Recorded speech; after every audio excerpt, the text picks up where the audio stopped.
All right, I know everyone's got a busy schedule, and so we'll get things started.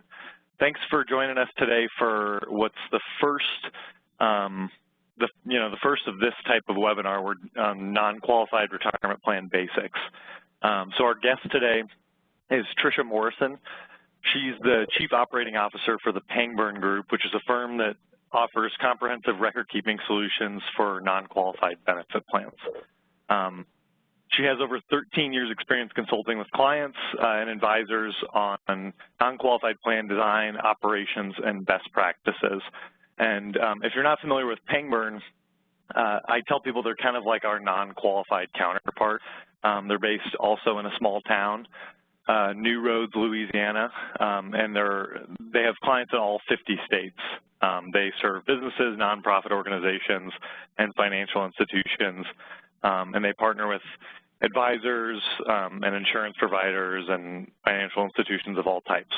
So she is going to give us a little bit of insight into how you all can incorporate non-qualified plans into your practices and use them sort of in conjunction often with qualified plans.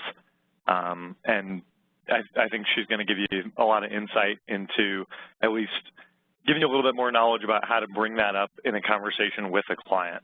So without further ado, one more thing I'll mention is that you all are on mute, but you can ask questions through the chat box function, which you'll see on the top right-hand of your screen. And so feel free to ask questions as they come up, and I will kind of facilitate those questions with Tricia and let her kind of answer them as they come up. And then if there's time at the end, we'll also take a few questions after her presentation. So Tricia, take it away. Thank you, James. I appreciate the opportunity to be here and visit with you today and hopefully assist you with expanding your opportunities and your block of business through executive compensation opportunities. So our objectives for today, of course, is to talk about expanding executive compensation for recruitment and retention and what you need to know about non-qualified plans. So the first thing, I like to start with something fun and a little humorous.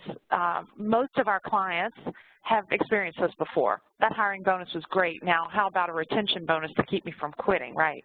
So executives are always wanting and asking for more in the way of reward or retention or, as we'll talk about later, recruiting.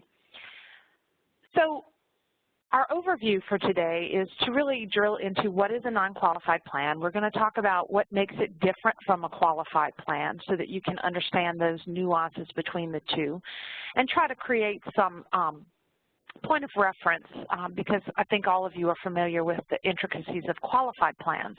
So we can easily create some differences and similarities there that I think will help grasp the concept. Next, I have some Department of Labor statistics that I'll review with you that represent what's happening out there in the world of non-qualified. And then we'll talk about a couple of different types of non-qualified plans and how they work. And finally, what you and a client need to do to implement and properly maintain a non-qualified plan. So what are non-qualified plans? The first thing I want to mention before we define it is what motivates people to even look or consider a non-qualified plan. Well, employers are always motivated for any type of compensation program for recruitment, retention, and reward. I mean, those are the obvious ones that everybody knows you have to do to maintain a good, solid base of executives. But there are also some non-traditional motivations that employers might be looking to new non-traditional executive programs. Maybe they don't have a qualified plan, but they want to reward just a few people. Or maybe the current qualified plan is inadequate because either the top hat people or the HCEs are being carved out, or maybe they're not able to defer as much because of the HCE, non-HCE testing. Or maybe a client that you have just is altruistic in nature. They want to do more to help employees accumulate wealth for retirement, and they're looking out for their best interests. Another motivation for a client or employer would be just the competitors are doing it. And again, that really goes to recruitment, but oftentimes it can be a retention issue as well. And then it can often be used as a bargaining chip in the event of a sale, merger, or acquisition to represent that you have some staying power here. You've got executives who have some golden handcuffs on them to help you out in the event of those scenarios. So what is a non-qualified plan? A non-qualified plan is a tax-deferred, employer-sponsored retirement plan. It is intended to cover only the top management and or highly compensated employees within an organization. This is not a rank-and-file plan. There are no rules or requirements as to who can be in or who can be out, other than you have to meet this definition of top management and or highly compensated employees. And we'll talk a little bit more about that in depth in a few moments. A non-qualified plan is very often a supplement to a 401k or other pension plan. Some of the security inherent in a 401k or other qualified plan makes it the first and foremost retirement plan that you want to have. The non-qualified plan doesn't afford all of those securities. Again, we'll get into that a little bit later, and I'll explain what that means. So because of that, it tends to be a supplement to. You put as much as you can in the 401k. What you can't put in the 401k, you might defer to a non-qualified plan. Or maybe it's just a supplement because the company wants to do something more or in excess of what could even be achieved by the employer contributing to a 401k. And finally, a non-qualified plan has a variety of plan designs and flexibility, and I'll show some of those to you here momentarily. Some of the key aspects of non-qualified plans we've discussed here, that you can only include certain people, and they're not subject to that testing. We're intending to avoid most of the provisions of ERISA. So you're familiar with the ERISA requirements, the fiduciary requirements, the testing. Really, if you file a one-time letter to the Department of Labor, you are exempt from most of those ERISA provisions. There's no testing, there's no fiduciary requirements. And the reason for that, and it kind of goes hand in hand with bullet number 1, is that because these participants are not afforded the securities of ERISA and the protections of ERISA, that's why you can only maintain a plan like this for a select group of management or highly compensated employees. These people, in theory, should be those who are in a position to understand the risks of participating in a plan not subject to ERISA and, as we'll talk about a little later, subject to general creditors. Non-qualified plans, although not subject to most of ERISA, are governed by Internal Revenue Code Section 409A and their Treasury regulations. It is a rule book that we have. Some things are similar to qualified plans, but many have some different nuances. So that is the rule book that we have to follow, and that's what good counsel and record keeping are going to do to assist with compliance with those regulations. So one of the key elements here is that a plan must be unfunded. So that's a different concept here for those of you who are in the qualified marketplace. So qualified plans, of course, you're required to set aside money for this future obligation. In a non-qualified plan, you cannot set money outside the scope of general creditors. So in the event of bankruptcy or insolvency, the participants' deferrals, their account balance, are at risk. So that's part of the risk of being able to participate in these plans, but there's a lot of upside too, and we'll talk about that. So although it's not unfunded, we talk a lot about what we call informal funding. And informal funding is, although money is not set aside in a trust outside the scope of creditors, the company can set aside money in a corporate-owned asset that is earmarked to pay participants out in the future. so that the company does not have an unfunded liability. They are able to set some money aside. It just remains subject to creditors. There's a tremendous amount of flexibility in plan design. I'm going to talk to you a little bit more about that in the future, in a few slides. One of the things that is a trade-off to the plan being unfunded is an example of that flexibility, and that is that participants can defer really as much as they want. There are no limitations. There's no maximum $18,000 or $24,000 per year. Unless the plan sponsor puts some restrictions on it, there are no statutory requirements as to the amount that can be deferred into these plans. And of course, much like a qualified plan, federal, state, and local taxes are deferred until a distribution. Although FICA, Medicare and Social Security taxes, are due as amounts become vested. So again, that operates fairly similarly to a qualified plan. A few considerations that your clients may need to take into account is, one, obviously this obligation, this promise to pay them an amount in the future is an accrued liability. So they've got to accrue that on their books. Generally speaking, they can budget it in advance if they can anticipate the deferrals and the match or the contributions and calculate an interest rate. Another consideration is that the employer does not receive a deduction when the compensation would have otherwise been paid. The deduction is delayed until a future date when the distribution actually occurs. So it is a delayed deduction. However, C corporations do have the ability to accrue for that future deduction through a deferred tax asset. Of course, employers need to consider that there's compliance that has to occur. There's no annual reporting like you would see in a qualified plan, but there's just operational considerations with regard to compliance, ensuring that participants make timely elections, ensuring that distributions occur timely. And then inherently there's record-keeping costs because you need an expert involved to make sure that you are complying and to make sure that your records are adequate and are being kept. And then, of course, there's the informal funding decision. So a company, as we just discussed, is not required to put any money aside.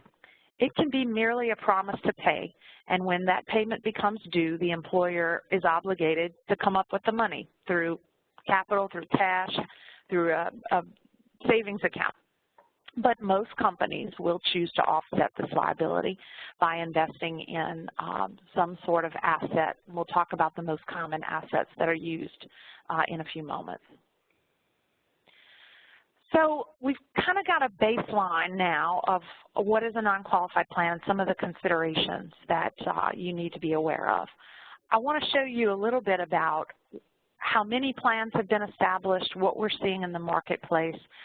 Oftentimes, it's a misconception that non-qualified plans are intended for large companies, publicly traded companies, you know, and that they have hundreds of participants. When in fact, when we look at data, it shows us something quite different. When a new non-qualified plan is established, an employer is required to do a one-time filing. This is the only time you have to report to the IRS or DOL unless you violate something. But generally speaking, it's a one-time filing within 120 days of the plan effective date.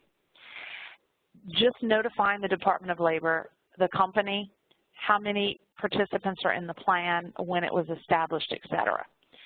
So through those required filings, we've learned a few things, and this information became public since 1975. So we know that since 1975, over 115,000 non-qualified plans have been established. Of those plans, it's been representative of 61,000 companies that have established these plans. So as you can tell, based on those numbers, many companies establish more than one plan over time. The number of employees who've participated in non-qualified plans since 1975 is upwards of almost 2 million. When we look at the average number of participants per plan, it's not in the hundreds of participants. It's about 16 participants. And what we see at the Pangburn Group, as James mentioned, we focus on non-qualified deferred compensation only. And our focus is the small to mid-sized market. So we see plans with 1 participant all the way up to a couple of hundred participants. And what we noticed in 2015, and this just shows you a snapshot of what happened in 1 year. There were over 2,500 plans that were established with 147,000 employees. That's a pretty unusually high number of participants, so they must have had some pretty large plans that came through in 2015. But what's really interesting about this data is this next slide. And what we learned from this, that of all of these plans that have been established, 41% have only 1 participant, and 97% have less than 100. So you can see that, 80% of plans with less than 10%. A lot of these plans are smaller businesses that are trying to do something to reward the top person or the top 2 or 3 people, okay? So we find that very interesting, and we think the market doesn't have to be the big elephants out there. The market is small companies that you already have relationships and have opportunities with, who have some of the issues we spoke about at the beginning of the presentation with 401k refunds and other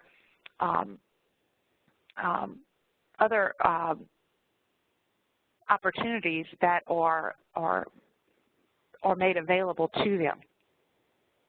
So talking about there's several different flavors of non-qualified plans. So we'll talk a little bit about 2 of the most common and how they work.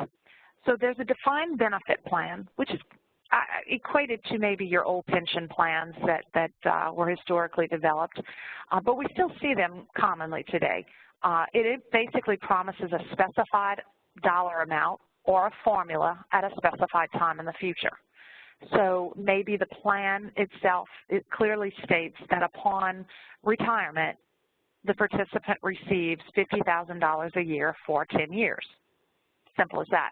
Or maybe there's a formula that states that once you obtain age 65, we will take the last 3 years of your salary, average it out, and you'll receive 50% of that for the next 10 years. So that's a defined benefit. Those are easy to prepare for. They're easy to project for.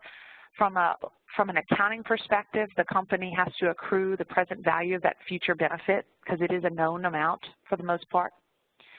So that's the defined benefit plan. Defined contribution plans are more like your 401ks. They promise a benefit equal to an account balance. And of course, the account balance is made up of employee and or employer contributions, gains or losses, which can be determined in several different ways. And then, of course, you're monitoring that for distribution. So that equals the account balance plus any vesting that you factor in. So the plan liability for a defined contribution plan is essentially the account balance. And these plans can be designed to operate almost exactly like a 401k. And that's known in the non-qualified space as a mirror plan. We often hear it called a 401k mirror because you really strive to make the plan look and feel just like an extension of the 401k plan, except you have no limitations to how much you can defer.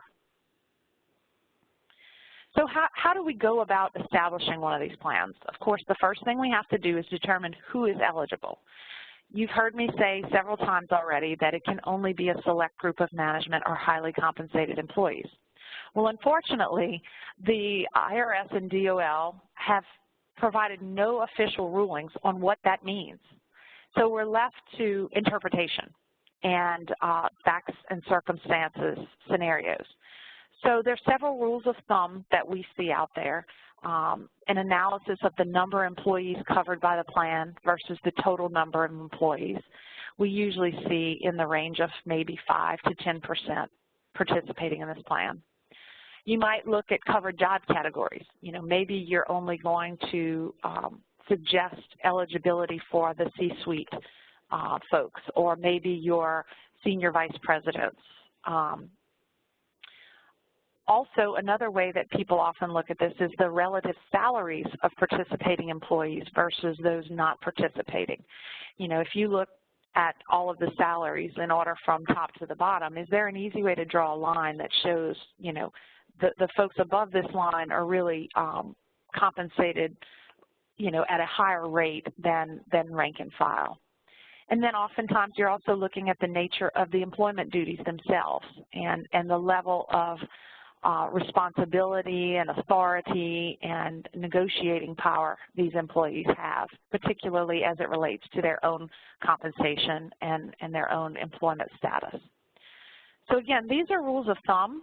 You can use some, all of them, but at the end of the day, determining who should participate in this plan is a facts and circumstances scenario, and the employer should be able to validate why they picked a certain group of people to participate in the plan. So much like a qualified plan, a non-qualified plan is going to have a written agreement that the employer and the participant enter into. It's a formal, legally binding contract. It's going to specify the duties and obligations and the rights of each party. It's going to dictate how benefits are determined and when they're paid. And unlike a qualified counterpart, there's no boilerplate or required prototype documents out there. So these plan designs are very customizable, and you know, we administer over 2,000 plans, and hardly any of them are alike. You know, everybody puts their own spin on it to meet their business objectives. So again, I'm going to focus today on the defined contribution plans because I think that is the best segue from the qualified marketplace. So I'm going to talk about how we design a defined contribution plan after we've made the selection of who is eligible to participate in the plan. So with regard to employee deferrals, if that's a consideration, because it doesn't have to be. Some of these plans have employer money only, some of them have employee money only, and some of them have both. But in a typical plan, we'll see employees able to defer base salary, bonus, maybe commission, all on a before-tax basis. Again, there's no statutory limits to the amount of the deferrals. If the company wants to put some restrictions, they can. You know, maybe they'll say, well, you can defer up to 90% of salary and 100% of bonus, okay? Participation is completely voluntary. So, you know, no one has to participate if they're given the opportunity. And we certainly always recommend that they max out the 401k before they start participating in this plan. The IRS, again, has very specific rules about the timing of deferral elections. So, you know, in a qualified plan, you may have the opportunity to change your deferral elections in the middle of the year. In a non-qualified plan, all elections must be made, generally speaking, in the calendar year prior to the year in which it's earned. So by December 31st, 2017, for instance, a participant would make elections to defer base salary for 2018, any base salary earned in 2018, which might not be payable until 2019. And there are a few exceptions to that if you have performance-based compensation or a fiscal year other than 12/31. But generally speaking, the election must be made prior to the earnings period. Okay. Employer contributions. So employers can certainly match. We do see a lot of employers want to just continue on with what they are doing in the 401k in terms of match. We also see employers adding a matching restoration to a non-qualified plan, which is in a specified dollar amount that they contribute each year for amounts that could not go into the 401k for matching that they otherwise would have contributed. Companies can also choose to have discretionary contributions, which, you know, is almost a spot bonus, or they can choose to annually provide a discretionary contribution for extra efforts. The vesting schedules on employer contributions are very varied. You can have a different vesting schedule for matching versus discretionary contributions. You can have a different vesting schedule for individual participants. You can even go so far as to have a vesting schedule for each year's contribution. So my contributions in 2017 vest in 2020, my contributions in 2018 vest in 2021, and so on. A lot of flexibility with regard to vesting, and it's not at all uncommon for us to have you know, companies have variations in vesting by groupings of employees or based on ages or based on titles, et cetera. We still see, you know, your typical graded vesting schedules or cliff vesting schedules, but there's no requirements as to what they should or shouldn't be. Of course, employer contributions also typically have some sort of forfeiture associated with it. If an employee is terminated for cause, they would forfeit employer contributions, even if vested. We sometimes see a non-compete as well, because again, these are your top executives. So oftentimes a non-compete will be rolled in here to discourage competition after they leave the company. So plan valuation. Again, this is an important element and distinction of a non-qualified plan. So we've talked about the fact that they're unfunded. We've talked about the fact that non-qualified plans are a promise to pay. So how we determine earnings or gains and losses on contributions, we can do a number of ways.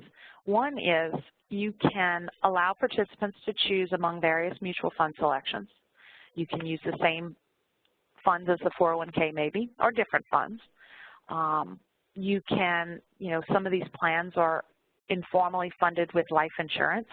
So if there's a variable product that you're utilizing, you can use the sub-accounts of that variable product. But essentially, at its core, it operates like a 401k, giving participants the ability to choose funds. We call these funds deemed investments, and the reason for that goes back to the unfunded nature of this plan. There's no money set aside in an account that says it's John Smith's money, right? It is a tracking bookkeeping mechanism where we track, your record keeper is going to track the contributions, the match, the discretionary, and they're going to value your plan as if you're invested in those funds. So it's essentially a phantom account, and therefore we use the term deemed investments oftentimes rather than just regular investments, okay? But the look and feel of it is just like a 401k. Participants can reallocate on a daily basis. They can transfer their money. And then there's also an opportunity to just simplify the plan. And if you don't want to deal with participant allocations, we see a lot of plans that utilize just a basic interest rate to calculate gains. The company might dictate on an annual basis what the rate is, and they can change it prospectively. It can be based on some sort of predetermined market return that they're using as a benchmark, Moody's bond rate or 10-year treasury or any other index or rate that's out there can be used. So plan distributions. In non-qualified plans, there are 6 permissible payment events: separation from service, death, disability, a change in control, unforeseeable emergency, and a specified date or age. Payments can be made in a lump sum or in installments, but the form of payment, much like your deferral election, must be determined prior to the time at which the participant earns the right to the compensation. So when I make my deferral election, I also have to elect how and when I'm going to get paid. Sometimes the plan is going to dictate that. So the plan sponsor, when designing a plan, can say, you know, upon death and disability and separation prior to 65, you're going to be paid in a lump sum. So maybe the participants don't even have a choice, but they could. And if they are given the choice, they have to make that election in advance. So the plan sponsor, again, can dictate some or all of the distribution form and time of payment, and they can allow the participants to make some of those elections. All 6 events do not need to be included in the plan. It's not uncommon for us to see just a separation from service and a death, okay? So those are just the only ones that are permissible payment distributions. One thing before I move on to that, it's important to note about a specified age. Other than an unforeseeable emergency or a specified date or age, you're really not receiving payment while you're employed. But non-qualified plans do have a unique opportunity for executives to defer compensation and receive it at a future date while they're still employed. We call those in-service payments or scheduled withdrawals. And those amounts can be scheduled in advance. For example, we see it oftentimes for college tuition. So I know that my kids are going to college in 2028 and 2030. And I can plan ahead and elect in advance to receive those amounts at that future point in time. So just something to think about. That gets a little more involved, but it's important to know that that is an available option. So informal funding, again, you don't have to fund the plan. Benefits can be paid from company surplus, but most often they are informally funded with corporate-owned investments. A company will open a brokerage account. It's a pooled account. All the money goes into one account, and the company can choose to allocate that account however they choose. They can be more aggressive than the participants' allocations. They can be less aggressive, but at the end of the day, they still owe the participant whatever the record keeper is calculating. Okay, so if they outperform the participants, they've got some extra money. If they do not perform as well, when it's time to pay a participant, they may have to come up with some more money. But most companies will do what they can to hedge the two and ensure that their aggregated brokerage account is allocated similarly to how all the participants in the aggregate are allocated, so that as the participants' balances grow, the corporate asset is growing, and vice versa. Another option is corporate-owned life insurance. There are lots of institutional products out there that make life insurance an option for informal funding. We see folks utilize variable, universal life, UL, whole life, the whole gamut. And sometimes we see a combination of both, mutual funds and corporate-owned life insurance. So just in summary here, what makes a non-qualified plan and a qualified plan similar? One, pre-tax contributions and tax-deferred growth occur in both plans. The investment choices that mirror existing 401k plan investment options, so the investment choices can be the same. You can have similar matching, you can have similar vesting provisions, or you can even be more flexible than a 401k. Contributions are taxed as ordinary income when the money is distributed, and the plan sponsor usually pays the cost of the plan administration and record keeping. How are they different? In a non-qualified plan, no limit to the amount of deferrals. The benefits are not protected from corporate bankruptcy or insolvency. Distributions can be taken prior to 59.5 without penalty. Again, that goes back to the in-service distributions that I was referring to, as long as it's elected in advance prior to earning the amounts. Participants can be selected on an individual basis. You don't have to include everyone. Plan benefits cannot be rolled over into an IRA. Loans are not required in a non-qualified plan. A trust is not required. You may hear of something called a rabbi trust, which is used from time to time. A rabbi trust does not protect the plan benefits from bankruptcy or insolvency, but it does provide a level of security for participants because it will prohibit the plan sponsor from utilizing those funds from anything else. So it's protecting them basically from a change of heart of management or even a change in control. And of course, the main difference is that investment options serve really just as a benchmark. It's a deemed or phantom account, and it's a promise to pay. So I wanted to share with you a couple of thoughts on prospecting non-qualified plans, because you have at your disposal opportunities that already exist with your qualified business. But we also have access to the Department of Labor Top Hat database. It's updated annually, just around this time. We should be getting the 2016 data here soon. But on our website, we have access made available to you where you can look at a given city, state, zip code, company name, and you can determine which companies have established a plan. The database doesn't give you a ton of information, but it'll give you the name of the company, how many participants were in the plan, and when was it established. Now, you won't know if that plan is no longer existing, other than maybe making some presumptions based on the plan effective date.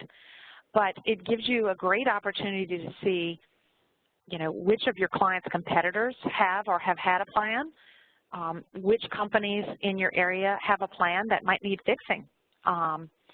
So, you know, it's a great resource for prospecting or checking client filings. If you have a client and you don't know if they've properly submitted their exemption letter, you can check in this database. Many existing plans out there have been orphaned. They've had an advisor who moved on or who was no longer getting compensated under the informal funding vehicle and left the client without really good advice. You can identify client competitors with plans. And again, as I mentioned, plans often need a refresher. If they haven't been reviewed in the last several years, it's probably time to look at the design. And it's probably important for you to note that, you know, I've talked about 409A. Those rules were established in 2005. So any plans prior to 2005, if they haven't been reviewed since then, could have some issues, and that's where you bring in a specialist like an attorney or a record keeper who can assist you with that once it's identified. So please feel free to utilize this link. It's available to you, and again, we will be updating 2016 here in the next few weeks. Small plans are not to be overlooked. Small companies are not to be overlooked. Every single 401k client is a potential prospect. Certainly the plans that are testing out, certainly the plans that are getting, you know, refunds, there's a need there for another solution. An ideal prospect is a C Corp, although we do have pass-through entities, many pass-through entities that have the plan. The only caveat there is any of your pass-through entities, S Corps, LLCs, et cetera, typically the owners are not going to participate because there's not a tax advantage for them to defer their own compensation. But C corporations tend to be the best prospects, 5 or more non-owner key employees, financially sound, stable cash flow, you know, so that they can sustain this plan over time. A non-cyclical industry is a good prospect, and just concerned owners, owners who want to share, owners who are doing well and who are concerned about that recruitment, retention, and reward. Okay. So a few things about implementing and properly maintaining a plan. These are just some steps that you have to take to get where you need to be. The first thing that has to happen is the plan design would be determined. Then the board may approve that concept. And then getting into the details, you're going to involve a record keeper or other necessary advisors to help fine-tune the design, prepare the agreements. You know, a typical record keeper and or legal counsel can handle that for you. And then we'll go through an enrollment process. And during that process, we're also educating key stakeholders. And I say we because, again, you want a good record keeper who can help guide you through this. This is all new, but as long as you assemble a team of experts to assist you, you should be able to make the connections and have the right people move this process along for you.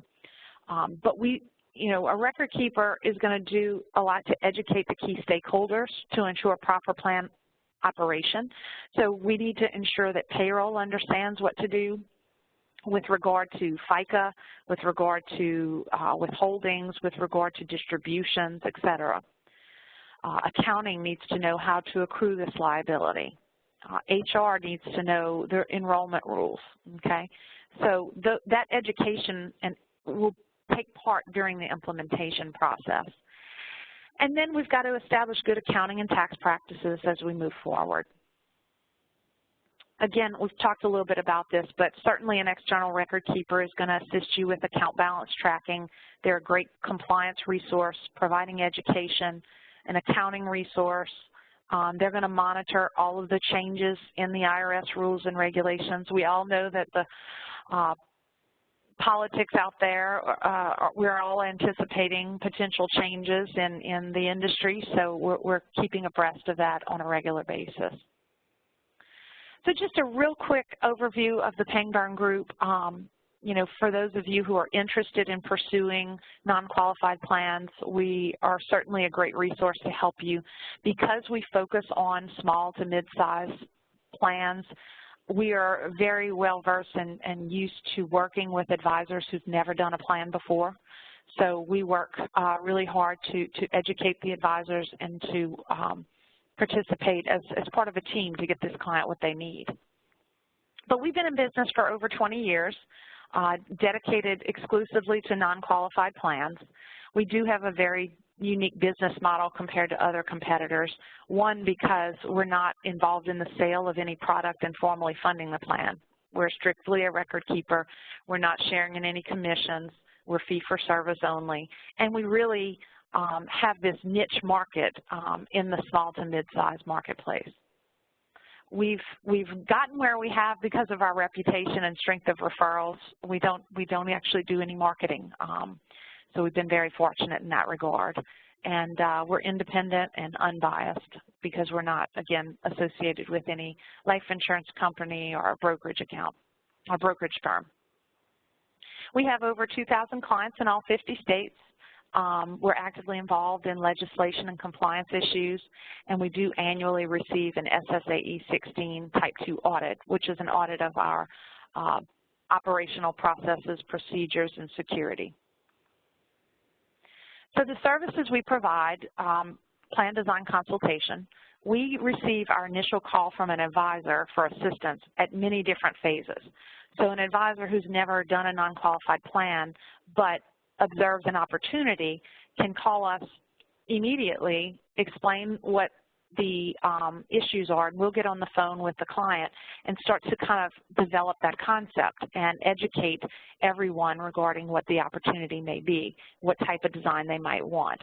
And once that client buys in, we'll typically engage with them to provide our ongoing services and to provide the full suite of design, documentation, enrollment servicing.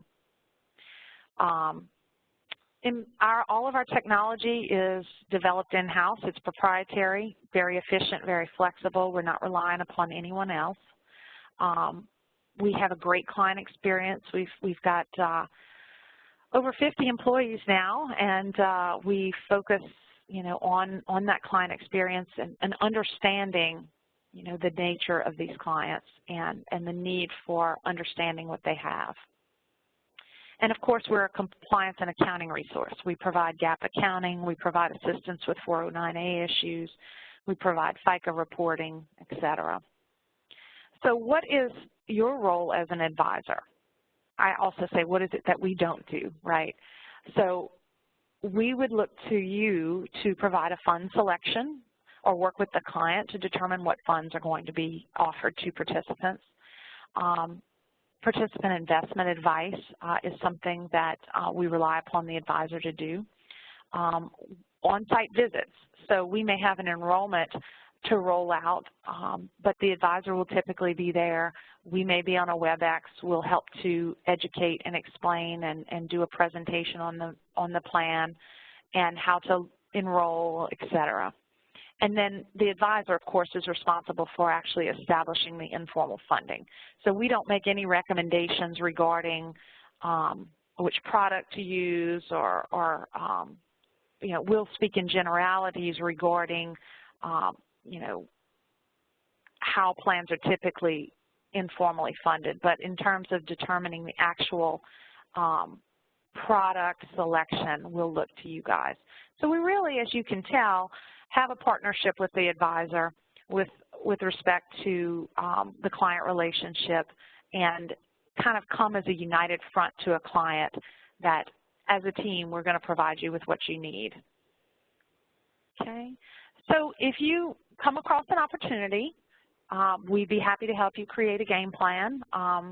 We'll work on an engagement with the client. I do have some other resources available on our website. I have here a link for you of a plan design questionnaire. That's part of the plan design phase, and this questionnaire goes through all of the elements of design of a defined contribution plan, most of which we talked about today, and it just gives you a flavor for what questions need to be answered during that plan design phase. Okay, so we'd be happy to answer any questions.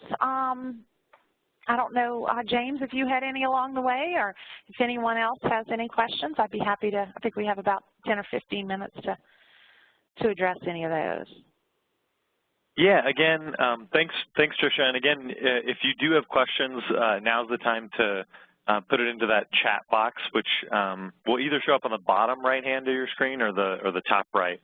I do have a couple of questions that came in, Tricia. So that questionnaire that you mentioned on the last slide, and we can send that out to everybody as a follow-up email. But is that for once you have a client who you've identified, is that for prospecting more, or is that once a client is ready to go and just needs help setting up the plan?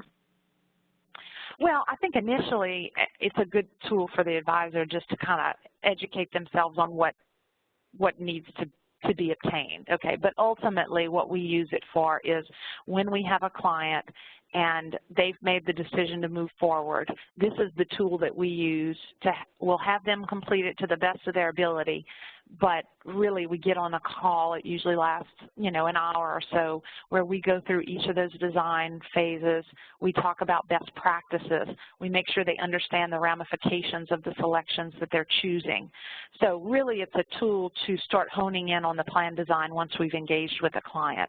But you can certainly use it however, you may feel it appropriate. Great.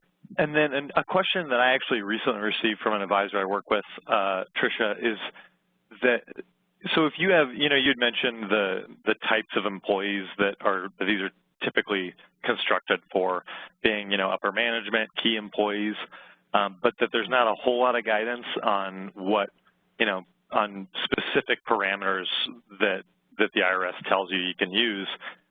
Is there sort of a ballpark compensation that you think is a good rule of thumb when identifying which employees you might want to include in a plan like this? That's a great question, and I get that question a lot because, it seems like it would be so easy if the IRS just said you can only include people who make over 100,000, right? But if you think about the nature plans, of you have, right, the specific numbers that tell you when somebody's highly compensated. Sure. Unfortunately, we don't have that. And actually, I feel the reason is if you think about the nature of an organization and you think about, maybe you have a small business that has 20 people and the top person's only making $90,000, but the next person down is making 50. So you could argue that that person making 90,000 is top hat, even though they're not making $120,000. Okay, so that's why we talk about facts and circumstances. You have to look at the organization and say, to this organization, what is considered select group of management or highly compensated? So within the parameters of those facts is how many clients determine who should be eligible. So again, I can't say that there's a specific dollar amount. I think you look at the pool of employees within an organization and assess, whether or not there's a good line that you can draw between, certain compensation levels. Great. And for existing plans, another question here is, for existing plans, you mentioned all the things that Pangburn provides. Is there anything within the industry, any specific kind of pain points or things that you consider lacking with other providers that might be an opportunity for advisors to pinpoint and say, hey, look, this is a specific part of your plan that we can really improve? Definitely. That's again a great question. We receive a lot of what we call conversion plans, so plans that are coming over from other TPAs. And a lot of times the reason they're coming over is a servicing related issue. But when we take these plans over, very often we find that it's more than just a servicing issue because we don't experience that piece of it, but we find that, you know, maybe the document hasn't been updated for 409A compliance. Remember, it became a requirement to comply with 409A for any amounts contributed after 2004. So beginning 1/1/2005, the plan had to be following the 409A rules.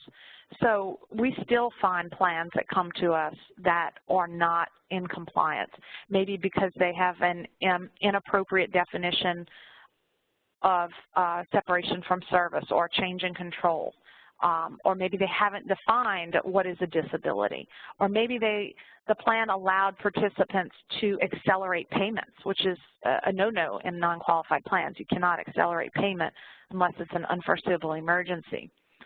So there's many things we see out there that, you know, may offer you opportunities to walk in and clean that up. What we would ask you, if you run across a non-qualified plan, the first thing we're going to want to do, if it's an existing plan, is see the document to assess, you know, is this plan in documentary compliance? You know, we would want to see existing reports to see how the existing TPA is tracking balances, et cetera. So that's a very good point. You're going to come across these opportunities that exist, and you definitely want to get involved with someone who can do a good assessment to see, you know, how the plan stands. And not every plan has a problem, okay? But the plan could also have opportunities for meeting new organizational goals. So maybe when the plan was established back in 2006, it was a different organization than it is 11 years later. So maybe they want to consider adding in-service payments because they've added a lot of younger employees who would benefit from receiving some in-service distributions. Maybe it's time to change the vesting schedule because, you know, it's no longer solving the problem that you intended to solve 10 years ago. So that's another consideration as well, is just changes in plan objectives, changes in, you know, the need for the plan and the reason that it exists. You know, it's a constantly evolving situation, so you always want to be on top of potential tweaks to the plan that could be made. Great. And last question for you, Tricia, unless anybody else has one. I know one question that advisors are always curious about is what you see in, you know, how advisors usually structure compensation on these types of plans. And keeping in mind that we do work with a lot of RIAs, is there a kind of a structure or a type of compensation, or are these usually billed, or is it something where they can get paid on the assets, or can you kind of go into how you see advisors taking payment from these plans? We've seen both. The trend seems to be more and more that advisors are being paid on a fee basis for consultation, and you know, and then we also see fees structured as a percentage of assets. You know, so I do see both structures, but I would say more recently, I guess particularly with some of the new regulations, the trend seems to be more to a fee basis for the employee. Okay. I'm sorry, for the employer. Sure. Well, thank you. That I know I always learn a lot listening to you, Tricia, so thanks for joining us and giving us all some insight. If somebody does want to get in touch with you about an opportunity, are they going to get directly in touch with you, or is there? Absolutely. Okay. Yep. Great.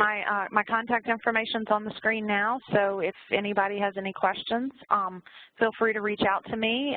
We also have consultants here available, so if you dial our 800 number, I think you hit option 1 for a new business line, so any of our consultants could help you as well if I'm not available. So I certainly appreciate the opportunity. I think you know, you guys have a tremendous opportunity in front of you with a lot of existing business just to add on to your current block. So I hope that what we've talked about today maybe provides you a foundation for thinking through that, and we'd love to help you if you think there's some opportunities.